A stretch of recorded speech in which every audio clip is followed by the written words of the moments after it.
Say one thing, Spock. You never cease to amaze me. Nor I myself. The idea of the Enterprise crew going off on a mission to search for God did not exactly please many of the audience. Not to mention the fact introducing Spock's half-brother, Sybok. A lot of people just thought that this movie had so many problems. But was it really that bad of a film? Besides this movie and people criticizing it, there's also the story of the Star Trek curse, or rather the odd number curse. Star Trek the Motion Picture, Star Trek 3 The Search for Spock, and Star Trek 5 The Final Frontier. The odd movies and the curse attached to it, at least the story of a curse being attached to it, is one of interest to me. Why would so many people believe that these movies were cursed? What's amazing about these three movies, The Search for Spock, Motion Picture, and even Star Trek V, is the fact that as many people out there believe that these films were cursed, I really believe that they were not. I think all three of these movies in one way, shape, or form have contributed to the success of Star Trek. Because if these movies were not as good as everyone said they were, then explain to me how the franchise continued to grow like it did. Let's start by taking a look at Star Trek the Motion Picture. In 1979, the film was released. I believe it was in December of that year that the motion picture was released. And as I said before, many people did not like the movie because they thought it was incredibly slow. It didn't have the feel of Star Trek. Then the Wrath of Khan came along and everyone's opinion changed drastically. Wrath of Khan was the format for how Star Trek should proceed from that point on. But my question to you is, why so many people hated the motion picture? If this movie was so bad, if the movie wasn't as good as people thought it should have been, why is it that when it came to VHS, or at least I think it was in 1982, when the Wrath of Khan came out in theaters, ABC decided, it was either ABC or CBS, I forgot which one, put it on television with an additional footage. And then they released it on VHS. In fact, if I'm not mistaken, it said Star Trek the Motion Picture with the long version, additional 12 minutes. So if this movie was so boring, why are you adding more footage to it?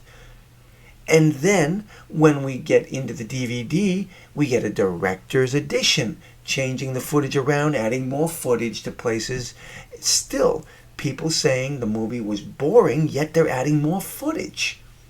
Then eventually we get into the Blu-ray, and finally Paramount with their director's cut, which added a sharper, crisper image to the scene.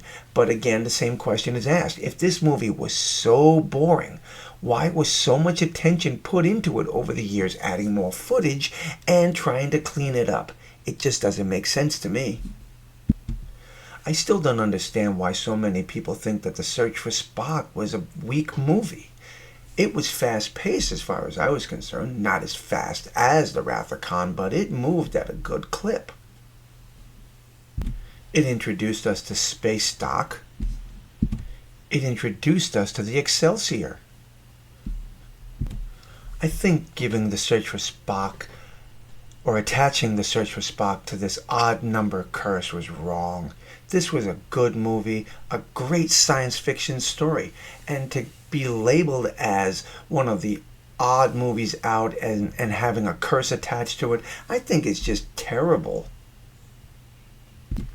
And now we come to the one that everyone absolutely loves to hate.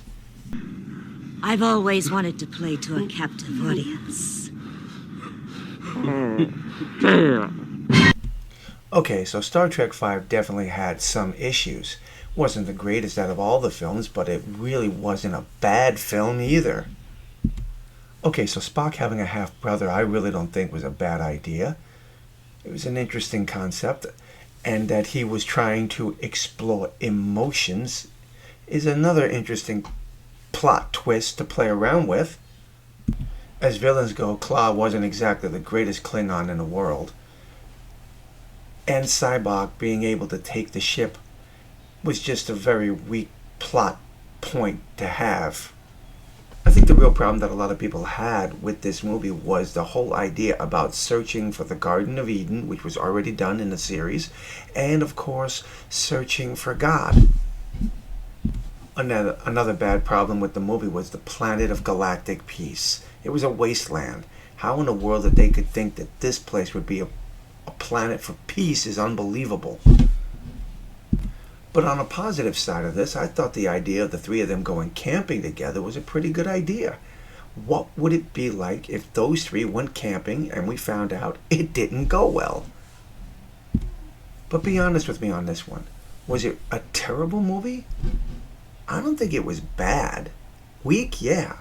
I just don't think it was as bad as everyone says it was. And I'm sorry, I do not buy this ridiculous idea about a curse. The odd number curse. That's just insane. Because if that was the case, people need to explain to me Star Trek Insurrection and Star Trek Nemesis. The odd number and even number. It didn't work because those were just weak movies. Okay, so the special effects definitely weren't that great, and this scene proves that.